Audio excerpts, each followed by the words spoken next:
수업을 시작을 하도록 하겠습니다. 이제 종강이 얼마 남지 않았어요. 조금만 힘을 내면 됩니다. 수업 내용도 이제 거의 다 배웠어요. 거의 다 배워서 지금 고민을 하고 있어요. 어떤 고민을 하고 있냐면 나머지 부분을 빨리 끝내고 종강을 할까? 아니면은 천천히 가르쳐서 끝까지 가기를 할까? 거기서 마음의 갈등을 겪고 있어요. 여러분들 어떤 게 더 좋아요? 끝까지 가는 게? 천천히 해서? 잘 안 들려가지고. 강의를 끝까지 하는 게 좋다. 그렇게 얘기를 했어요. 자, 지난 시간에 강의한 내용이 되게 우리 파트가 세 파트가 있는데 세 번째 파트인데 세 번째 파트의 제목이 무엇이었냐면 Communications over Band Limited Channel이었어요. 그죠? 밴드 리밋을 왜 시켜야 되죠? 첫째. 알죠? 왜 시켜야 되는지? 제가 답 안 할게요. 밴드 리밋을 왜 시켜야 되는지? 밴드 리밋을 어떻게 시켜요? 아시죠? 어떻게 하는지. 로우패스 필터링을 통과시키는 거죠. 그렇죠? 그리고 로우패스 필터링을 시키면 그러면 발생하는 문제가 무엇이냐 이거죠. 밴드 리밋을 시켰으면. 무슨 문제가 생기죠? ISI가 생기죠. 그렇죠? 인터심볼 인터피어런스가 생기죠. 그렇죠? 그래서 그러니까 트랜스미터에서 펄스 지난 다음에 로우패스 필터링을 시키잖아요. 그렇죠? 그래서 ISI가 발생하잖아요. 그렇죠? ISI가 된 시그널이 전송이 되죠. 리시버 단에서는 받은 다음, 수신을 한 다음에 코사인을 곱해서 다운 컨버팅을 해요. 그렇죠? 다운 컨버팅을 한 다음에 생각을 해보세요. 다운 컨버팅을 합니다. 지금 생각을 하셔야 돼요. 그렇죠? 다운 컨버팅을 하는 방법은 어떻게 해요? 코사인 2파이 FCT를 곱하죠. 그렇죠? 한쪽은 밑에는 사인 2파이 FCT를 곱하죠. 그렇죠? 위에만 봅시다. 코사인 2파이 FCT를 곱한 후에 스펙트럼은 어디에 가 있는지를 생각해 보세요. 어디에 가 있어요? 코사인 2파이 FCT를 곱하는 순간 스펙트럼이 어디가 있어요? 세 군데에 존재해요. 스펙트럼이. 0에 하나 있고 2FC에 하나 있고 마이너스 2FC에 있어요. 그렇죠? 그래서 나의 베이스밴드 시그널인 0에 있는 부분만 통과시키기 위해서 그것만 꺼내는 거죠. 그렇죠? 거기에서 로우 패스 필터링이 필요한 거죠. 그렇죠? 그 로우 패스 필터링은 밴드 리밋을 시키는 게 아니에요. 나의 시그널만 통과시키기 위한 것이지 원래 보내려고 밴드 리미티드 된 시그널만 내가 뽑아내려고 한 거지 나의 원래 밴드가 넘어가는 것을 리밋을 시키기 위한 목적이 아닌 거죠. 그리고 걔는 그런 역할도 하지도 않아요. 이미 밴드 리밋 된 시그널이 오기 때문에. 그렇죠? 그렇게 해서 로우 패스 필터링을 시키면 나오는 시그널의 형태는 SM1 G of T의 형태 플러스 노이즈. 밑에 사인 형태에는 SM2 곱하기 G of T의 형태. 시그널이 각각 코사인 축과 사인 축에 IQ 축에 각각 시그널이 나오게 되죠. 나오게 되면 그 다음에 하는 게 리시버에서 뭐래요? 뭐라죠? 매치드 필터링을 시키죠. 그죠? 매치드 필터링을 시켜서 나온 아웃풋을 보고 이야기를 하는데 이제 거기에서 우리는 어떻게 할 거냐면 이 필터를 매치드 필터하고 트랜스미터에서 보내주는 펄스의 모양을 잘 디자인하면 ISI가 없도록 할 수 있다. 라는 거죠. 그죠?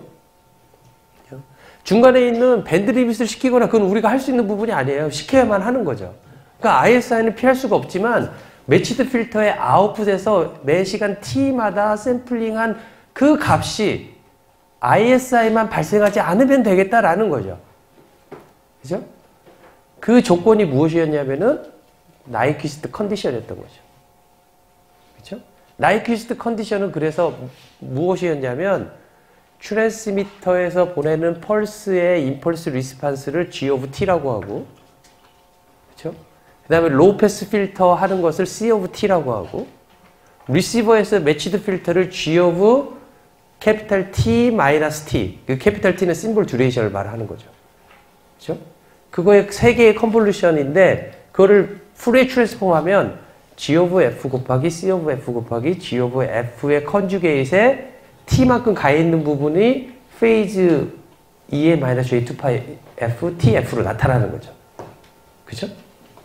자, 그래서 그걸 보니까 C of F는 1이란 말이에요. 로우 패스 필터, 아이디어란 로우 패스 필터여가지고 1 하니까 G of F 곱하기 G of conjugate of F인데 걔네는 로우 패스 필터 되어 있기 때문에 마이너스 W에서 W까지 딱 리스트릭 되어 있는 그러한 트랜스퍼 펑션을 가지고 있는 X of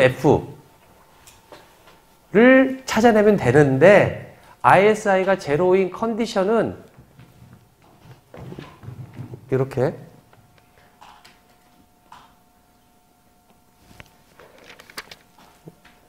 쓸 수가 있었다라는 거죠. 타임 영역에서는 이러한 조건을 만족시키고 우리가 지난 시간에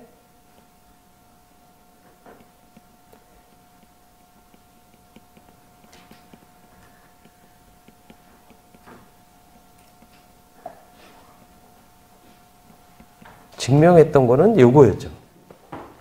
그죠? 그래서 이 조건을 만족하면 되겠다라는 거죠. 그죠? 그래서 이 조건을 만족하는 거를 찾아봤더니 T가 1 of 2W보다 작으면 여기서는 존재하는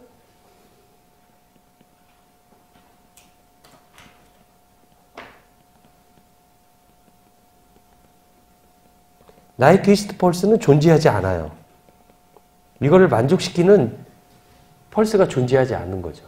그렇죠? 두 번째로 T는 2W분의 1이면 only one pulse 존재하는 거죠. 그렇죠? 그때 모양이 무엇이었냐면 X of F가 이거일 때 T, 0, F, W, otherwise 이렇게 되는 거죠. 그렇죠? 그래서 요거를 인버스 프리 트랜스폼 하면 원래 X of T를 구할 수가 있는데 X of T는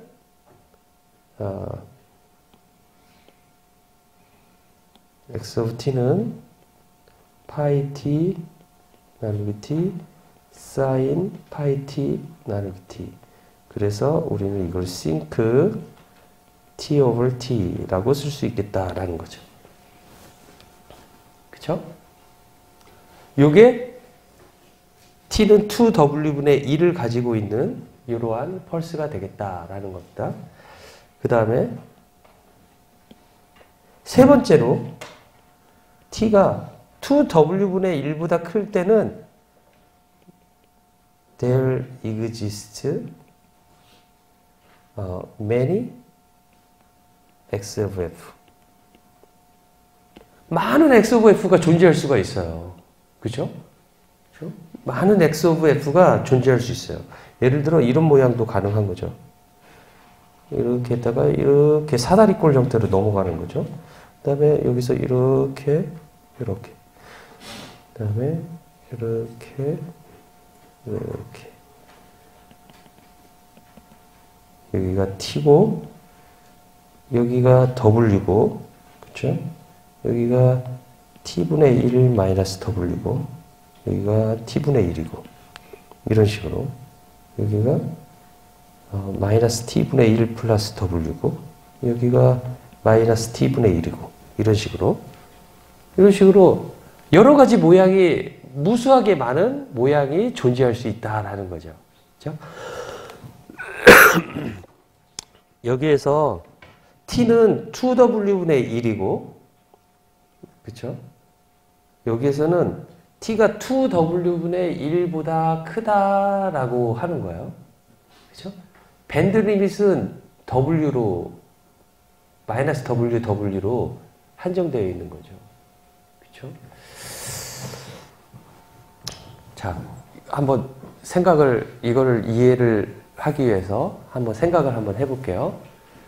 W가 무선 랜 하고 여러분들 그 스마트폰에서 쓰는 것처럼 W가 40MHz예요. 40MHz로 절대 넘어서는 안 돼요. 절대 넘어서는 안 돼요. 그죠? 그러면 가장 빠른 데이터 레이스를 주기 위해서는 T가 짧아야 되겠죠. 그죠? 근데 어느 이상으로 짧아져서는 안 돼요. 그죠? 가장 우리가 ISI를 업도록 할 수 있는 가장 짧은 심볼 듀레이션 T는 얼마일까요? W가 40MHz라고 한다면 T는 2W분의 1. 그래서 2 곱하기 40메가분의 1. 그쵸? 그러니까 80분의 10의 마이너스 6승. 그러니까 80분의 1 마이크로 세컨드. 라고 말을 할 수가 있겠죠. 그쵸? 그런데 80분의 1 마이크로 세컨드로 하면 밴드위드스 40MHz. 그걸 RF 대역으로 가면 80MHz의 밴드위드스를 차지해서 통신을 ISI 없이 할 수 있는데 그때 사용할 수 있는 펄스의 타입은 유일하게 하나밖에 없는 거죠. 어떤 펄스여야 돼요? 싱크 펄스. 하나밖에 없는 거죠. 그렇죠? 싱크 펄스로 하나밖에 없는데 즉 X of F는 아까 이야기했듯이 C of F, G conjugate of F, EM-J 2파이 FT인데 이것은 G of F의 제곱하고 같다. EM-J 2파이 FT하고 같다. 그래서 마이너스 W, F, W 안에서만. 나머지는 제로임. 그쵸? 우리가 이것을 타임 딜레이니까 이것을 무시해버리면은 G of F는 루트 X of F라고 쓸 수가 있겠다라는 거죠. 그쵸? 그래서 제가 지난 시간에 제가 실수를 했는데 X of F는 T, F가 W 사이일 때 제로, else예요. 이렇게 쓰면 요거가 T는 2W분의 1일 때 유일한 X of F인데 이때의 G of F는 어떻게 써야 될 거냐면 루트 T. 그래서 이거를 인버스 프리 트랜스폼한 G of T를 찾아내서 이거를 사용하면 되겠다라는 거죠. 이것도 역시 싱크 펄스가 되겠다라는 거죠. 그렇죠? 자, 그런데 여기 쓴 것처럼 여기 옆에 3번을 보세요. T가 아까 80 마이크로 세컨드보다 더 느리게, 그러니까 그것보다 더 크게, T는 2W분의 1보다 더 크게 하면, 예를 들어 60 마이크로 세컨드로 하면은 60 마이크로 세컨드로 하는 거예요. 그러면 안 되겠죠? 60 마이크로 세컨드를 하면은 뭐가 발생해요? ISI를 피할 수가 없는 거죠. 그거를 스펙트럼으로 그려보면 X of F 플러스 T분의 M을 그림을 그려보면 띄엄띄엄 중간에 비어있는 곳이 생겨서 X of F 플러스 T분의 M은 T를 만족할 수 없는 구간이 발생하게 된다 이거죠. 아까 1번의 경우가 발생한다라는 거죠. 그렇죠? 대신에 80 마이크로 세컨드가 아니라 만약에 80 마이크로 세컨드가 아니라 그거의 2배만큼 쓰면은 160 마이크로 세컨드 하나의 심볼을 보내는데 160 마이크로 세컨드를 쓴다라고 해봅시다. 그거는 T가 2W분의 1보다 큰데 어느 정도 가냐면 T는 W분의 1하고 같다라는 거하고 똑같아요. 그쵸? 그러니까 T를 더 늘린 거죠. 2배 더 느리게. 그러니까 속도는 어떻게 했어요? 80 마이크로 세컨드를 하는 것보다 속도가 얼마만큼 더 데이터 레이시 얼마만큼 되겠어요? 반으로 줄어들 거예요. 그쵸? 반으로. 자, 문제를 하나 내볼게요. 문제를 잘 생각해 보세요. 할 수 있습니다. 여러분들이. 자, 16컴을 쓰겠습니다. 그죠? 그러면 심볼 한 심볼에 4개의 비트를 쓴다는 거죠. 그죠? 16컴을 쓰는데 밴드위드스가 그 시그널의 밴드위드스를 계산을 쉽게 하기 위해서 쉽게 되는지 모르겠지만 10MHz로 딱 정해놨어요. 10MHz로. 그죠? 10MHz? 10MHz도 좀 그렇고 1MHz로 정해놨어요. W는 1MHz다라는 거죠. 그죠? 1MHz 상황에서 내가 전송할 수 있는 ISI 없이 전송할 수 있는 최대의 데이터 레이스는 얼마일까요? 먼저 심볼 레이스를 계산해 봅시다. 그죠? 가장 주어진 시간 안에 빠른 데이터 전송을 하기 위해서 할 수 있는 방법을 쓰자 이거죠. 대신에 조건은 무엇이냐면 ISI가 제로이도록. 그죠? 자, T는 그러면 심볼 레이스를 우리는 정할 수가 있어요. ISI 컨디션을 만족하도록. 2W분의 1로 쓸 수밖에 없어요. 그죠? 그러니까 2 곱하기 W분의 1 하는데 W가 아까 1MHz라고 그랬어요. 그죠? 그러니까 2 곱하기 1 하니까 2분의 1 마이크로세컨드가 돼요. 0.5 마이크로세컨드가 돼요. 심볼 듀레이션이 0.5 마이크로세컨드라는 거예요. 그쵸? 0.5 마이크로세컨드마다 4개의 비트를 보내는 거죠. 그쵸? 그러니까 데이터 레이스는 2메가 샘플이 될 거예요. 0.5 10의 마이너스 6승분의 1 하니까 t분의 1 하는 거가 심볼 레이시 되는 거죠. 그쵸?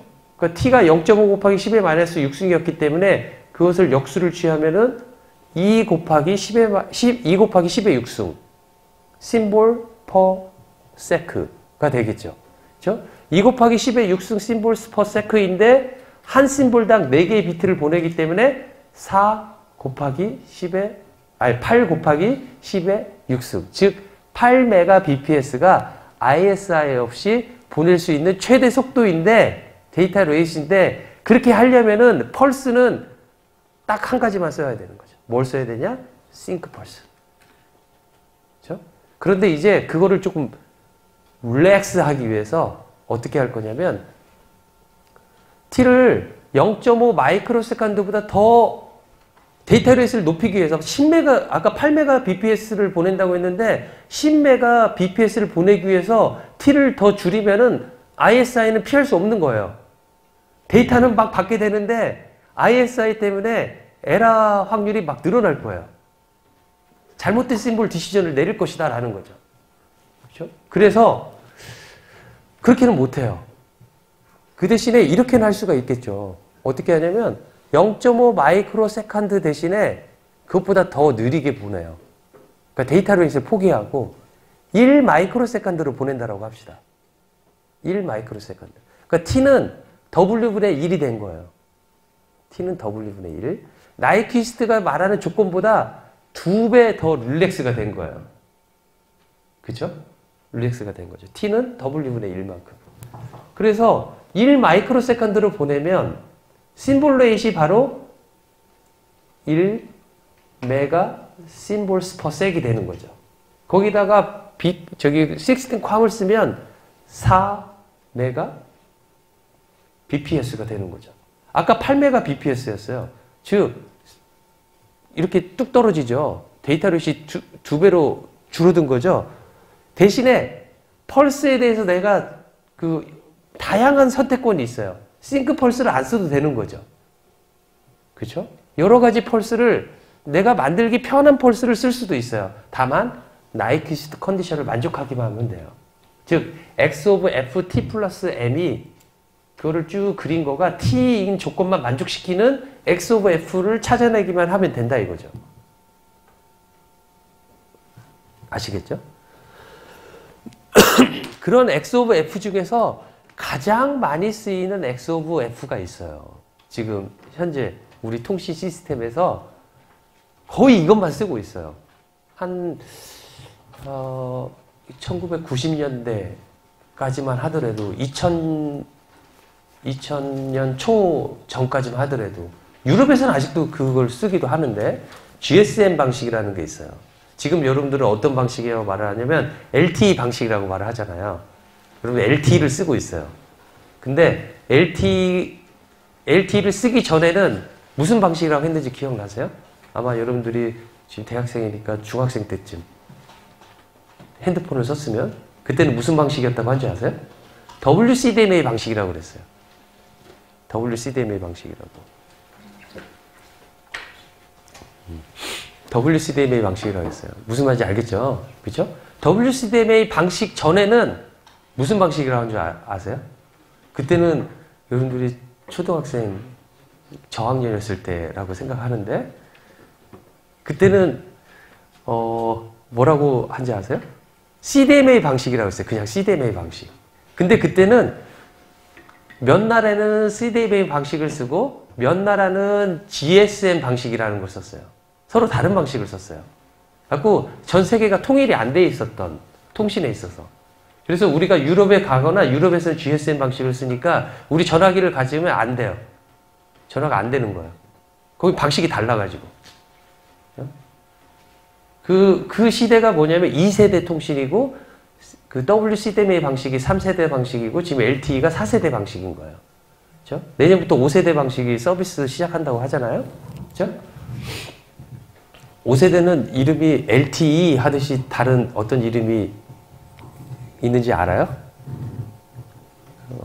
그 이름을 쓸지는 안 쓸지 모르겠지만 이름은 그렇게 돼 있어요. NR이라고 그래요. NR. N이 뭘 뜻할 것 같아요? 뭐라고요? 나이키스트. R은? R. 나이키스트, 그 다음에 R. 뉴 라디오라고 해서 NR이라고 아주 단순하죠. LTE도 롱텀 에볼루션이라고 그것도 단순해요. 그 다음에 그 전에는 그런 이름 안 썼어요. WCDMA, 와이드밴드 코드 디비전 멀티플 액세스. 그래가지고 실제 전송하는 테크니컬한 이름을 가지고 이름을 지었어요. 그러니까 CDMA 방식이라는 코드 디비전 멀티플 액세스인데 내가 이 사람하고 이 사람 동시 통신을 하고 싶은 거예요. S1T를 보내고 S2T를 보내는데 주파수적으로 나눠서 보내는 거가 우리 기본적인 통신이어가지고 두 신호가 오더라도 난 필터링을 해서 이 사람의 주파수 대역과 이 사람의 주파수 대역을 달리해가지고 구별을 해낸다라는 거가 프리퀀시 디비전 해서 멀티플 액세스를 하겠다라는 건데 그렇게 하지 않고 똑같은 주파수 대역을 써서 보내라고 그래요. 그런데 보내기 전에 이 사람이 보내는 그 시그널, 모듈레이션 다 한 시그널 위에다가 코드를 하나 곱해서 보내요. C1이라는 코드를. 여기는 C2라는 코드를 곱해서 보내요. 근데 C1하고 C2는 오소고날 코드예요. 제가 여기 C1을 보냈는데 C1 S1T를 보내고 C2 S2T를 보내는데 제가 C1을 곱해가지고 인티그레이션 하면 여기는 C1 제곱이 돼서 C1 제곱은 2를 갖도록 해놓고 그래서 S of T만 내려오고 C1 곱하기 C2를 한 것은 제로가 나오게끔 코드를 만들 수가 있어요. 그래서 주파수대로 디비전 하지 않고 코드로 분할해가지고 그런 오소고날 코드를 만들어내면 되는데 오소고날 코드를 만드는 건 되게 수학적으로 괜찮은 문제이고 많은 사람들이 잘 풀어놨어요. 그래서 오소고날 코드를 되게 많이 쫙 해가지고 해놨어요. 그래서 그거가 쓰여가지고 그게 그렇게 나쁘지 않아요. 나쁘지 않은데 그래서 3세대, 2세대까지는 2세대에서도 어떤 나라는 CDMA 쓰고 유럽에서는 CDMA가 아닌 이름이 GSM이라고 해서 그 글로벌 GSM, 스탠다드 모바일인가 뭐 그런 약자예요. 근데 그 GSM 방식은 그렇게 멀티플 액세스를 어떻게 하냐면 타임 디비전으로 해요. 어떻게 하냐면 두 사람이 S1T, S2T를 보내려고 하는데 먼저 이 사람 보내고 이 사람 보내지 못하게 해요. 그리고 이 사람 하고 나서 이 사람 하게 되는데 둘 간의 스위칭이 되게 빨라요. 마이크로 세컨드 단위예요. 그러니까 통신하는 사람은 전혀 느끼지 못해요. 느끼지 못해요. 그 대신에 주파수를 다 쓰는 거죠. 한번 보낼 때마다. 그런 걸 TDMA라고 해요. 그렇죠? 그것도 스위칭 기술이 아주 그 회로 기술이 잘 뛰어나서 문제가 되지 않는다라는 거죠. 그렇죠? 근데 점점 가입자들이 늘어나면서 수많은 사람을 TDMA 하려니까 어느 정도 한계가 있는 거예요. 그래서 TDMA와 FDMA를 막 복합해서 쓰기도 하는 막 방식들이 나오게 됐어요. 여기 CDMA는 코드 디비전 멀티플 액세스를 하려고 하고. 무슨 말인지 알겠죠? 그렇게 하다가 이제 우리가 생각했던 것보다 가입자들이 막 늘어나니까 코드가 바닥나는 거예요. 코드가 바닥나도 해결할 수 있는 방법들이 있긴 있었어요. 그런데 아무튼 4세대에서는 OFDM 방식으로 확 바뀌어요. OFDM 방식은 오소고날 프리퀀시 디비전 멀티플 액세스라는 방법인데 이 사람이 보내고 이 사람이 보내고 하는 신호가 프리퀀시적으로 오소고날하게 보내겠다라는 거예요. 그러면 두 신호가 오소고날한 두 신호의 그 캐리어 프리퀀시의 간격은 얼마나 되겠느냐? 2t분의 1 우리가 배운 대로.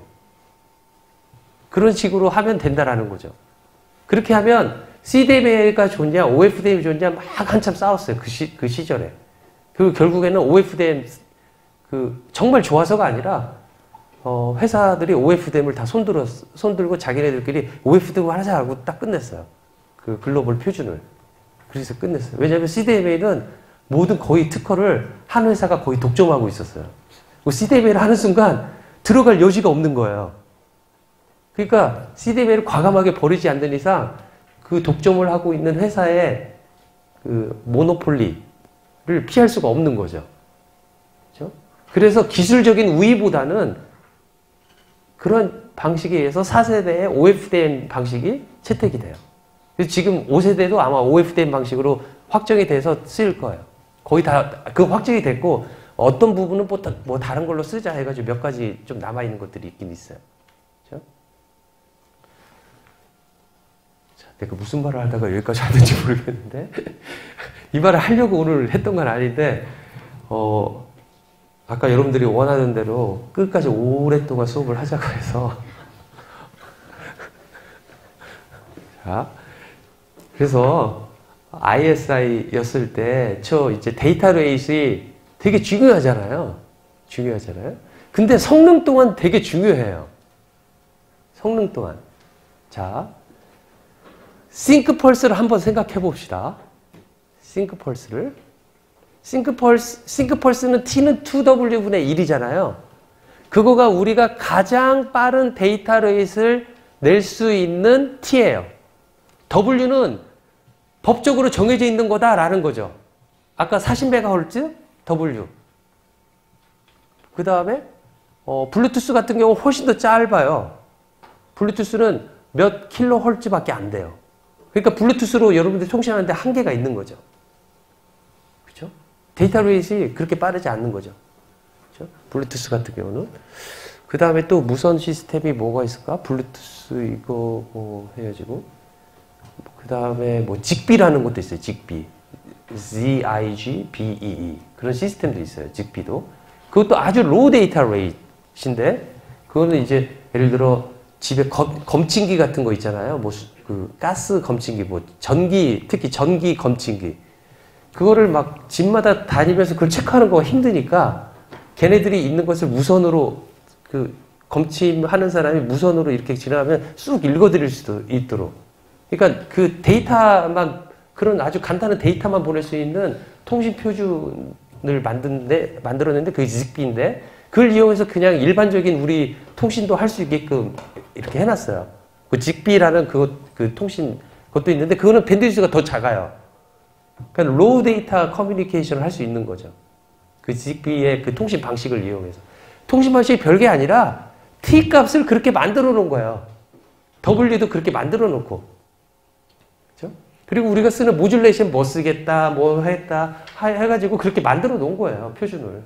그 하겠다는 사람들이 모여가지고. 사업하는 사람들이.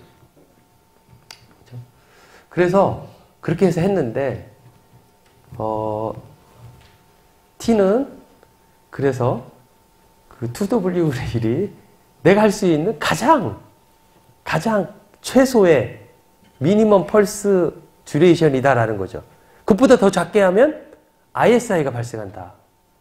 라는 거죠. 그렇죠? 그 대신에 t가 2w분의 1보다 더 크면 우리는 많은 옵션들이 존재한다라는 거죠. x of t에 대한. 그렇죠? 자, 그런데 t는 2w분의 1일 때 싱크 펄스밖에 안 되잖아요. 그렇죠? 싱크 펄스 식을 한번 생각해 보세요. 싱크 펄스의 식을 어떻게 돼 있었어요? 여기 없네요. 그 전 페이지에 있죠. 사인 파이 t가 있고요. 밑에는 t가 있어요. t. 그다음에 그걸 나누기 뭐 캐피탈 T, 심볼 듀레이션 T가 있지만 그거는 그냥 상수이고 T는 X 오브 T를 보면 이렇게 오실레이션 돼가지고 내려가잖아요. 그쵸? 내려가요.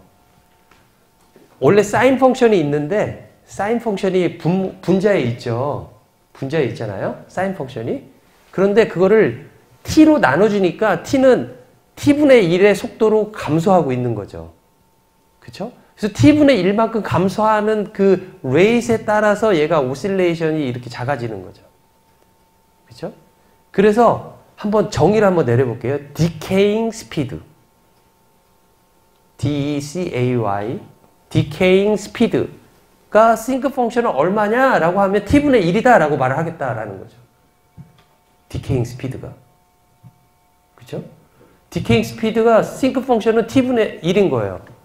그러니까 t의 인버스 오더 1으로 줄어들어요. 그렇죠? 그렇죠? 그게 지금 왜 중요하느냐? 라면 싱크 펑션에 있어서 제가 ISI가 제로인 조건을 생각해 보면 XNT일 때 N은 제로일 때는 1이고 나머지에서는 제로가 되는 거잖아요. 그렇죠? 그러니까 내가 매치드 필터 아웃풋을 할 때 탁 이렇게 매 시간 t마다 샘플링을 탁 하잖아요. 매 시간 t마다 그 매 시간 t마다 했었을 때 샘플 된 거는 그 시간에 보낸 심볼은 괜찮고 나머지 심볼들은 그 펄스가 제로로 만들도록 우리가 만들어 놔가지고 제로 ISI가 발생했는데 만약에 t에 딱 샘플을 해야 되는데 t보다 조금 늦게 샘플을 했어요. t 플러스 엡실론만큼.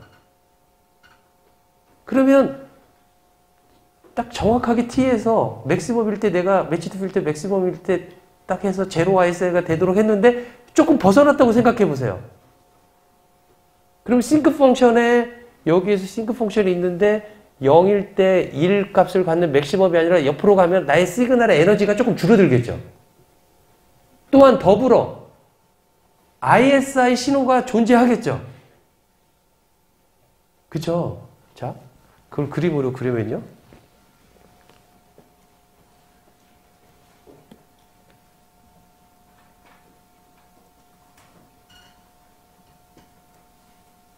이렇게 되어 있는데 여기에 샘플링을 딱 했었을 때 다른 신호는 그 다음에 오는 신호는 이렇게 와가지고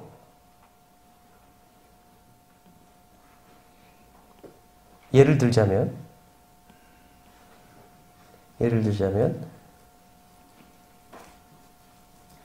이렇게 와서 이렇게 이런 식으로 되고 그 다음에 오는 신호는 여기에서 이렇게 돼서 이런 식으로 오게 되어 있거든요.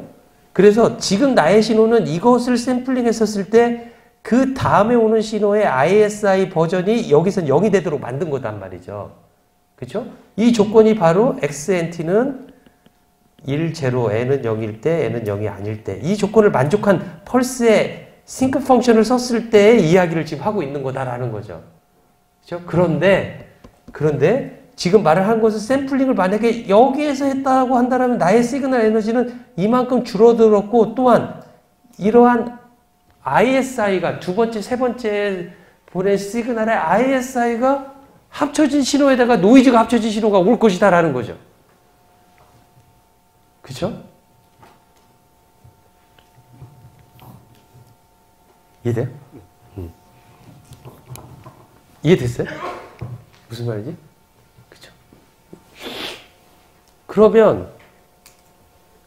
그런데 싱크 펑션은 t분의 1로 디케이가 되기 때문에 혹시라도 t제곱분의 1로 디케잉 되는 나이퀴스트 펄스가 있다라면 저렇게 타임이 정확하지 않는 경우가 대부분인데 약간의 ISI가 이렇게 타이밍 정확하게 않다고 하더라도 ISI의 그 영향을 최소화 조금 할 수 있지 않을까? 만약에 t분의 1의 디케잉 속도가 아니라 t제곱분의 1 또는 t세제곱분의 1 그렇게 디케잉하는 나이퀴스트 펄스를 만들 수 있다라면 ISI가 조금 발생하더라도 영향이 조금 IS에 대한 영향이 덜 할 것이다 라고 생각하는 거죠. 그러겠죠. 그럴 수 있겠죠. 그렇죠? 하지만 t제곱분의 1 또는 t3제곱분의 1 그렇게 감소할 수 있는 나이퀴스트 펄스는 적어도 그 t값이 2w분의 1은 절대 될 수가 없겠죠. 왜냐면 t는 2w분의 1일 경우는 유일하게 하나밖에 없는 거죠. 싱크펄스밖에.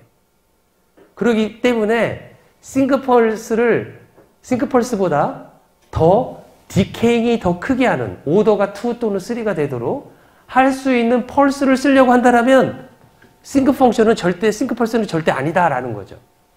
아니고 그런 펄스를 썼을 때의 t값은 2w분의 1보다 클 것이다 라고 생각할 수 있겠다라는 거죠. 그렇죠?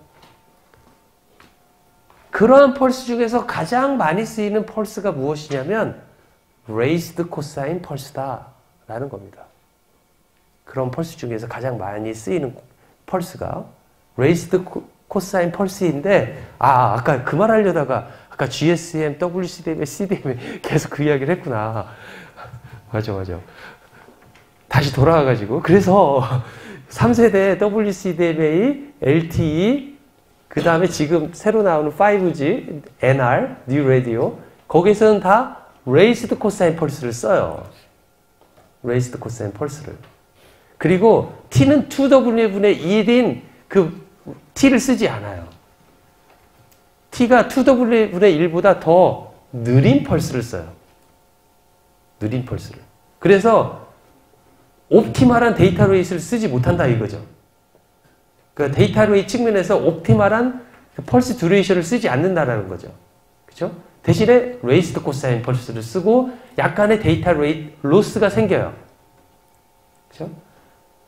그래서 제가 아까 레이스드 코사인 펄스가 가장 많이 쓰인다고 했는데 2세대에 썼던 유럽 방식인 전 세계의 75%가 GSM 방식을 썼어요. 그 당시에 GSM 방식을 썼고 거기에서는 레이스드 코사인 펄스를 쓰지 않고 가우시안 펄스를 썼어요. 가우시안 펄스를. 그래서 좀 달라요. GSM 방식은 완전히 달라요. 그렇죠?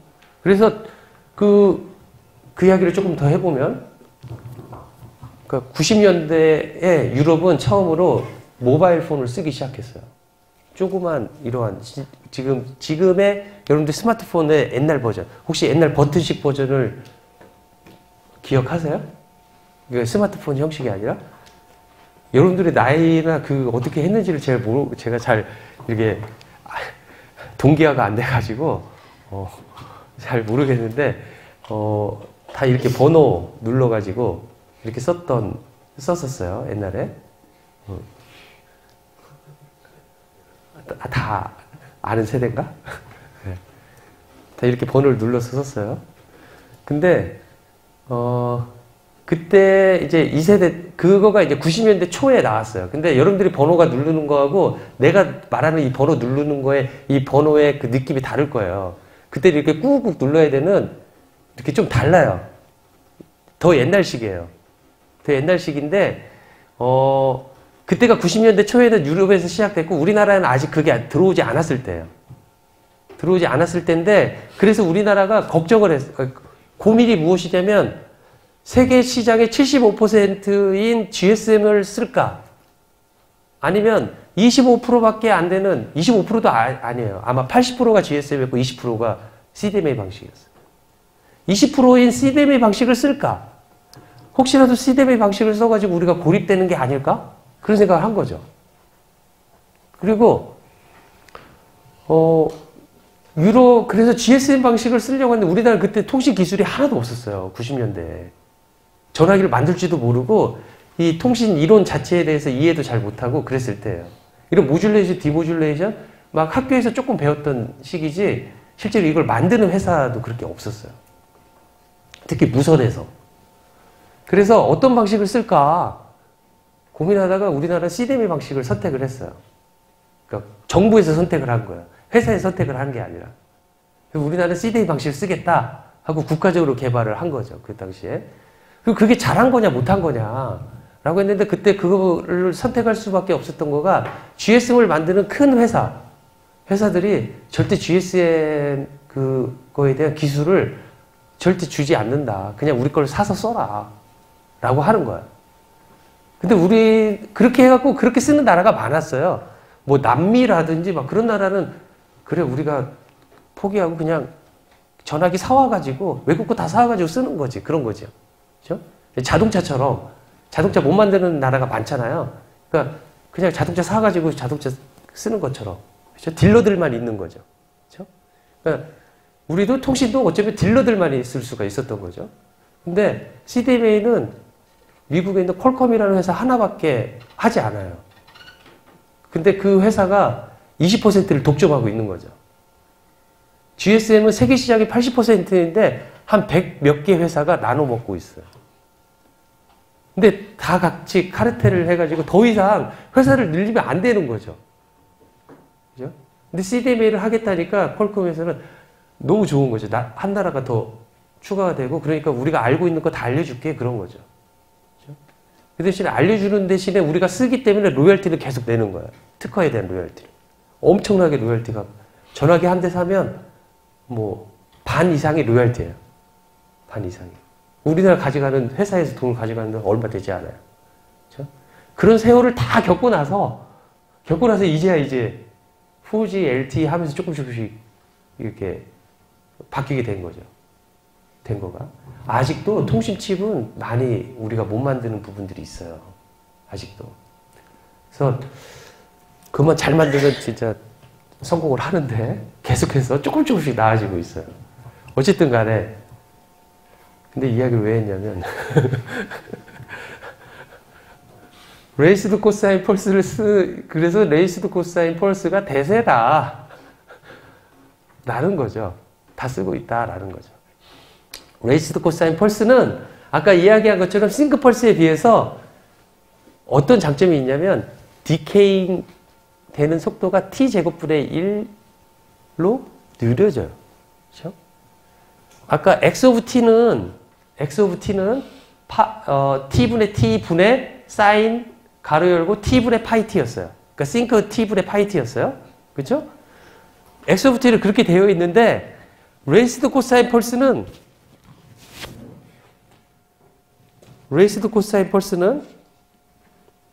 훨씬 더 복잡해요. 내가 일부러 카피를 해왔어요. 여러분들 처음에 줬던 자료에 컴티오리라는 자료에 이게 올라 있고 책에도 적혀져 있는데 이거를 보시면 여기 보세요. 레이스드 코사인의 XRCF는 0에서 2t분의 1 마이너스 베타. 베타라는 게 존재해요. 베타를 롤 오프 팩터라고 말을 해요. 그리고 0과 베타가 1 사이에 있어요. 자, 베타가 중요한데 베타는 0과 1 사이에 존재하는데 베타가 0이면 싱크 펑션하고 똑같아요. 저 함수가. 그러니까 루트 레이스드 코사인 펄스가 베타는 0이면 싱크 펄스하고 똑같이 돼요. 그렇죠? 베타는 1이 되잖아요. 베타는 1이 되면 밴드위드스가 2배로 넓어져요. XRC 오브 F의 밴드위드스가. 그 소리는 무엇이냐면 밴드위드스가 2배로 넓어진다는 소리는 그만큼 T가 2배로 넓어진다는 소리와 똑같아요. 그러니까 보내는 데이터 레이트이 확 줄어드는 거죠. 베타는 1일 때는 데이터 레이시 아까 말한 것처럼 2분의 1로 줄어드는 경우하고 똑같이 돼버려요. 베타는 1이면. 그죠? 자, 그래서 이 식은 이렇게 되어 있는데 베타의 함수로 정해져 있다라는 생각만 일단 하시고 이거의 스펙트럼을 보여줄게요. 스펙트럼이 이렇게 돼 있어요. 책에 있는 걸 제가 스캔해서 카피해서 가져왔는데 보면 보세요. 나이퀴스트 컨디션을 만족을 해요. 어떻게 만족을 하냐면 여기에서 1이 여기서 t이고 t 2t, 3t, 4t에서는 다 0의 조건을 만족해요. 그죠? 만족하고 x of f도 또 봐야 되죠. x of f가 베타는 0일 때는 이렇게 싱크에 그 프레이 트랜스폼한 모양의 요 사각형 모양이 나오는 거죠. 그죠? 근데 베타는 1로 했더니 얘가 2배로 늘어났어요. 2배로. 그쵸? 2배로 늘어났어요. 그러니까 W가 만약에 40MHz라고 한다면 얘는 20MHz분의 1밖에 쓰지 못하는 거하고 똑같아요. 생각을 해보면. 그래서 이렇게 밴드위스가 늘어났다라는 거죠. 그렇죠? 그러니까 데이터 레이스를 따져본다고 한다면 우리가 W를 보고 데이터 레이스를 생각하는데 요거는 1 플러스 베타만큼 베타가 0이면 그냥 똑같이 되는데 베타가 1이라고 하면 1 플러스 1 해갖고 1 플러스 베타 2의 W의 밴드위스가 필요해 버리는 거죠.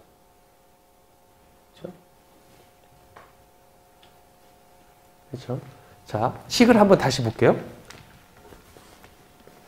식을 보면 여기서 보면 타임 함수에서 보면 여기 t제곱이 있어요. 이걸 보면 t제곱이 있고 여기에서 싱크 파이 t니까 파이 t 나누기 t 사인 파이 t 나누기 t. 물론 여기서 책에서는 파이를 썼더라고요. 파이를 안 쓰, 우리가 보통 시프 펑션에 파이를 안 쓰는데 이렇게 정의를 내리면 요 파이 t에서 요거가 곱해지면 파이 t 마이너스 4 베타 제곱 t의 3승의 형태에 여기 이 t 3승이 존재해서 t 3승의 5도로 줄어들 수가 있어요. 그쵸? t 3승이 더 나미넌트 하기 때문에 그러면 약간의 심볼 이 스위칭의 타이밍 에러가 발생한다고 하더라도 ISI 역량이 덜할 것이다 라고 생각할 수 있다는 거죠. 그렇죠? 왜 그러냐면 그것을 보기 위해서 여기를 보는 거죠. 여기에서 얘를 보면 이쪽 보세요. 이게 베타는 1일 때예요.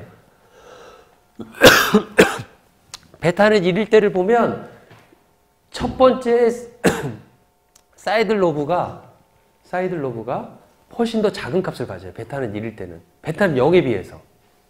베타는 0.5는 1과 0 사이에 존재하는 거죠. 베타는 0일 때 보면 더 많이 내려가 있죠.